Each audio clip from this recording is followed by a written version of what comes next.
শত্রুপক্ষের উপর নজরদারি এবং যুদ্ধের ময়দানে শ্রেষ্ঠত্ব বজায় রাখতে আমেরিকার প্রধান শক্তি হল তাদের শক্তিশালী গোয়েন্দা স্যাটেলাইট এবং ইলন মাস্কের স্টার লিঙ্ক নেটওয়ার্ক।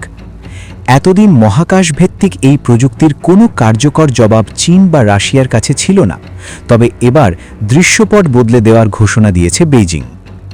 চীনা বিজ্ঞানীরা দাবি করেছেন তারা এমন এক উচ্চ ক্ষমতাসম্পন্ন মাইক্রোওয়েভ বা হাই পাওয়ার মাইক্রোওয়েভ অস্ত্র তৈরি করেছেন যা মুহূর্তেই ধ্বংস না করে বরং মহাকাশে থাকা শত্রুপক্ষের স্যাটেলাইট বা ইলেকট্রনিক সিস্টেমকে সম্পূর্ণ অকেজো করে দিতে সক্ষম।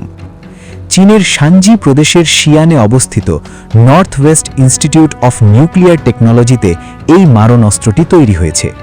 এর নাম রাখা হয়েছে TPG-1000CS। প্রতিরক্ষা বিশ্লেষকদের মতে এটি টানা 60 সেকেন্ড পর্যন্ত 20 গিগাওয়াট শক্তি উৎপন্ন করতে পারে।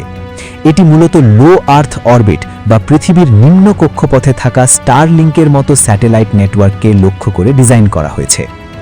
প্রচলিত মিসাইল বা বোমার মতো এটি সরাসরি কোনো বিস্ফোরণ ঘটায় না। এর পরিবর্তে এটি অত্যন্ত শক্তিশালী রেডিও ফ্রিকোয়েন্সি শক্তি ব্যবহার করে। এই শক্তি শত্রুপক্ষের ইলেকট্রনিক সিস্টেমে প্রবেশ করে সেখানে প্রবল বৈদ্যুতিক চাপ তৈরি করে।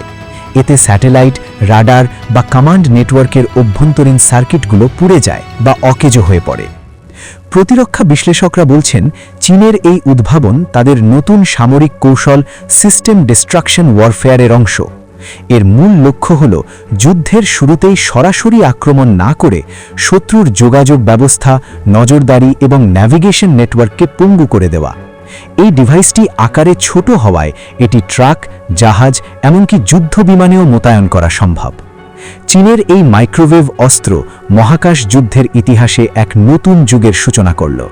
এর ফলে ভবিষ্যতে যুদ্ধ কেবল ক্ষেপণাস্ত্র বা ড্রোন হামলার মধ্যে সীমাবদ্ধ থাকবে না, বরং লড়াইটা হবে ইলেকট্রনিক নেটওয়ার্ক এবং তথ্য ব্যবস্থা দখলের। মহাকাশে আমেরিকার আধিপত্যকে টেক্কা দিতে চীনের এই মরণাস্ত্র এখন পেন্টাগনের জন্য নতুন উদ্বেগের কারণ হয়ে দাঁড়িয়েছে।